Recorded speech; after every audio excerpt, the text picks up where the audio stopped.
Good evening, dear students. Yesterday,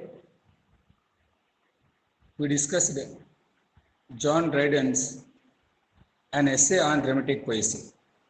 Today, we critically analyze different angles of that great work. In his pioneering work, An Essay on Dramatic Poesy, John Dryden, expressing his views through Neander, supports modern playwrights and pays due regard to ancient writers. He also allows three other participants in the discussion to express their views frankly.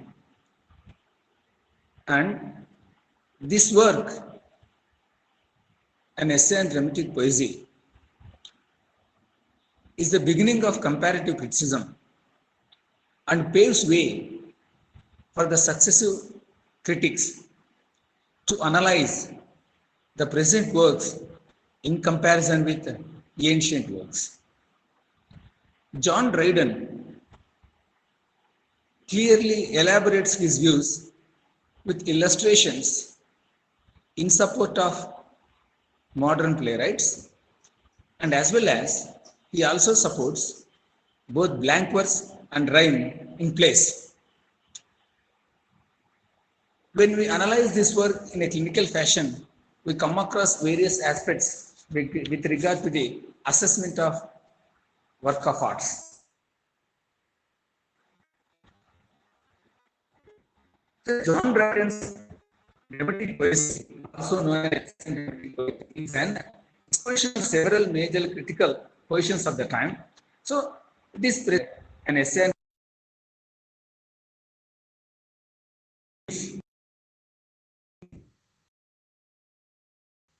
attitude of critics during the period.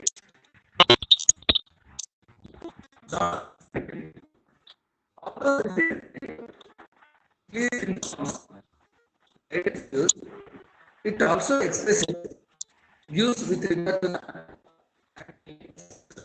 as well as France and Italy. Dryden uses Neander as a mouthpiece about drama. At the same time, he is quite careful to allow his, revealing participants to express his views, express their views and arguments for the literature of the classical period of France and of Renaissance England. Significantly, although he was a practitioner model form of writing plays himself, John Dryden is a practitioner of modern play. Dryden does not insist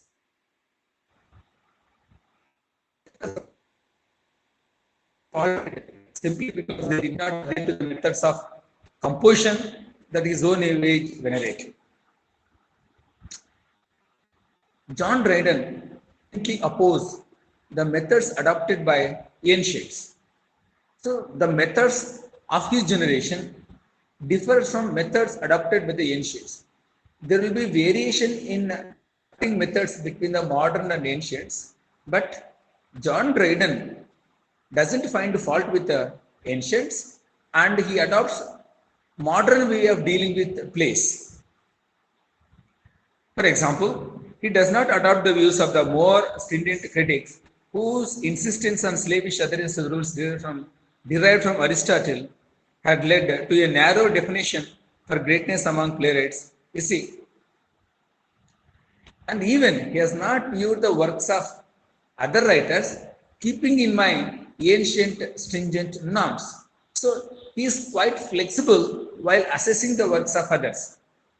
Instead, he pleads for commonsensical application of these prescriptions to a higher standard of judgment.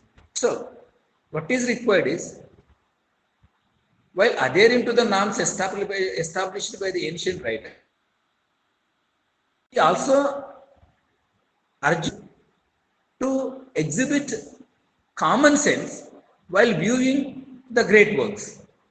So we need not measure the works of writers keeping in mind a classical norms. So they may avoid classical norms. The present writers may avoid classical norms while producing work of arts, but they must be viewed on common sensical terms so that we can make genuine judgments. The discriminating sensibility of the reader, a playgoer, who can recognize the greatness even when the rules are not followed. So, what is more important? Response of the readers, response of the audience is more important than following the ancient norms. When the response is very high, when the response is high, it means people accepted the modern way of writing dramas, violating the norms established by earlier writers. So, response of the audience and readership makes more sense than adherence to the norms. For this reason, Dryden can champion the works of William Shakespeare over those of many dramatists who were more careful in preserving the unities of time, place, and action. Here, a comparison takes place between the plays of Shakespeare and the plays of others. We find Shakespeare violation of three unities in some of his plays, but still he achieved tremendous success as a dramatist. The dramatists of Shakespearean time who followed three unities of time very strictly, they did not become as popular as Shakespeare. But Shakespeare's novelty, creativity lies in attracting the audience, in bringing, new out of the old things. That is the reason why Shakespeare achieved immortal fame. So Shakespeare has not followed the norms very strictly, but still he became extremely popular. So citing Shakespeare's greatness as a dramatist, Dryden appeals to the critics to view the works of art not completely based on ancient rules, but on common sense, but also on the response given by the audience or given by the readers. It may be difficult to imagine after centuries of veneration that at one time Shakespeare was not held in high esteem. In the late 17th century, critics reviled him for his disregard for decorum and his seemingly careless attitudes regarding the mixture of genres. Dryden, however, recognized the greatness of Shakespeare's productions. So Shakespeare was not much recognized during earlier centuries, but when it comes to Dryden's notice, he pays rich tributes to Shakespeare's dramatic art. His support for Shakespeare, it's a natural genius. So Shakespeare's, popularity is completely based on his reflection of human attitudes or his projection of human tendency. So Shakespeare, keeping in view the human tendency and human side, having observed men and matters of his time, having made in-depth study of human thinking, Shakespeare has written plays by not allowing the domination of ancient rules over his creative genius. That is the reason why Shakespeare, even today, read all over the world. So whenever we read, we find something new in his plays. Whenever we come across each and every act and every scene, we find our own reflections, we find our own personality. So here, while reading, no reader keeps in mind unity of place, unity of time, and unity of action. What he finds is, he finds things which are interesting to me, which keep me interested throughout the play. That matters more than the following norms of ancients. Yes, had a significant impact on the elevation of the Renaissance playwrights to a place of preeminence among the dramatists. That is the reason, as Shakespeare plays mirror human psychology, so his plays have become extremely popular, have caught the attention of everyone, even from common man to aristocrat. People found much inspiration, much representation of himself or herself in his plays. That is the reason why, among all the dramatists of Renaissance, Shakespeare stands unique and first. The period after the Restoration began in 1660. The period after the restoration of the Stuarts to the throne is notable in English history. So the Restoration period is a prominent period in the history of English literature as an age in which criticism flourished. So for the first time we find progress and or tremendous evolution of criticism after the Renaissance, after the Restoration period. So it is, in general sense, it is a criticism that makes work of art everlasting. So analysis of any work of art makes the work of art sustain for a longer period. So it is in the restoration period that we come across the birth of criticism, probably in no small part as a result of the emphasis on neoclassical rules of art in the 17th century France, where many of King Charles II's courtiers and literary had passed the years of Cromwell's rule. So what happened, the Restoration period liberalized. Many forms, and Oliver Cromwell's rule has put some barriers on literary forms and literary work. Now, once the Restoration period came into existence, so all literary works find much freedom to express themselves in their own fashion. Dryden sets his discussion in June 1665. You see, the Restoration period began in 1660, whereas John Dryden, starts his discussion in 1666 in June during a naval battle between England and Netherlands. The entire discussion on these literary forms and literature of different countries, or comparison between ancient writers and modern writers, when the battle was very severe between England and Netherlands in naval. Four gentlemen having in-depth knowledge on various aspects, having broad sense, having tremendous knowledge on various aspects. They start discussing about various aspects with regard to the literature. Gentlemen, Eugenius, Lycidius, and Croix and Neander have taken a barge down the river Thames to observe the combat, and as guns sound in the background, they comment on the sorry state of modern literature. So when these people, traveling in a boat, found the battle sounds and started discussion on literary aspects. This novel encounter will inspire hundreds of bad verses, commending the victors or consoling the vanquished. Crites laments that his contemporaries will never equal the standard set by the Greeks and the Romans. So while participating in the discussion,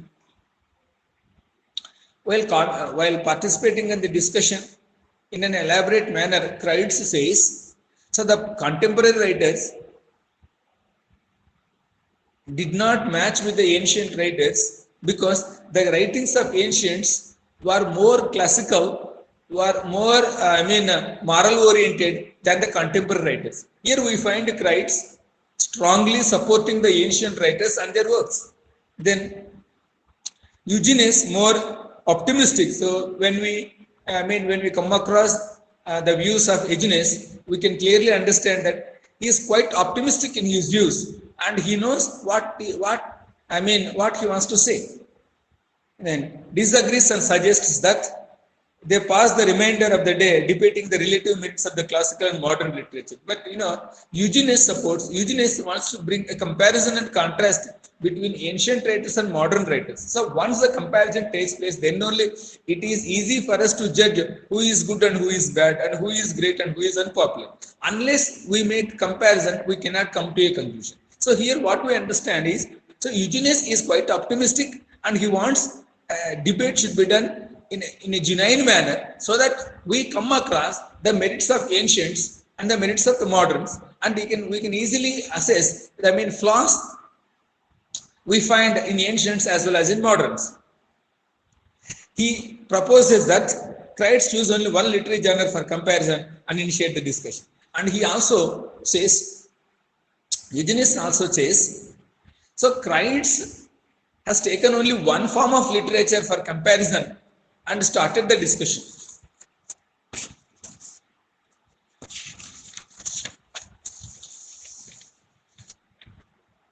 Then as Crites begins his defense of the classical drama, he mentions one point that is accepted by others. So While supporting the ancients, Crites also brings his views forward. Drama, as Aristotle said, an imitation of life, and it is successful and as it reflects human nature clearly. So Crites has taken only a drama, and he says, according to he quotes Aristotle. So drama is more realistic and more near to life as it reflects and exhibits human nature. So any work of art must exhibit human tendencies and human nature. So any work of art, if it doesn't show human attitude or human psychology, so it doesn't serve the purpose. He also discusses three unities, rules dear to both the classist and the neoclassist. So he also discusses, Crites also discusses. So three important points: unity of place, unity of time, unity of action. These are the three elements of a drama. If any dramatist violates the usage of these three unities, the drama cannot sustain for a longer period. So that is the reason why Crites is in support of ancients who strictly followed these three, dramatic elements, requiring that a play take place in one locale during one day and that it encompasses one action and one plan. The entire action should be completed within one day, 24 hours, then only it can catch the attention of the readers. Crites contends that modern playwrights were but pale shadows of Achilles, Sophocles and Seneca and Terence. So modern dramatists, instead of showing their own novelty, instead of exhibiting their own creativity, they merely imitate the ancients. So mere imitation of ancients doesn't provide any kind of satisfaction or any kind of greatness on the part of the writer. So what he wants to say is, contemporary writers must follow ancients, at the same time they must exhibit their own talent. The classical dramatists not only followed the unities successfully, they also used language more. So according to Crites, the ancient writers not only followed these unity of time, place and action, but also used language quite effectively. They selected the language, they followed a diction in such a way that each dialogue truly represents the thought of its actors. So the ancients were very careful while selecting the language. At the same time, they sincerely followed the three unities. So from beginning to the ending, what we find is that Crites supports neoclassical view. So neoclassical writers strongly believed in the following of the ancient norms, and they insisted on it. So that's why Crites in this discussion we find his constant support to the ancients and a firm belief in the following of these ancient norms. So while expressing his own views through Neander, Dryden also allows his rest of the gentlemen who are very cultivated, who are gentle in nature, to express their views frankly. So in the entire essay, we find a meaningful discussion among the gentlemen. This meaningful discussion, this healthy discussion is good for assessment of any work of art. So what happens, sometimes, biased criticism or biased nature on the part of a critic doesn't, make the work find its own purity. So a genuine critic should be broad-based, should have immense knowledge, should have the knowledge of history, should have the knowledge of the previous works. Then only he can comment and he can bring out the real, positive traits and positive qualities in a work of art. That's what we come across while assessing the opinion of these four gentlemen in an essay called an essay on dramatic poesy. This is about John Dryden's wonderful essay, an essay on dramatic poesy, which has, broadened the outlook of a number of critics of the present generation also. Thank you.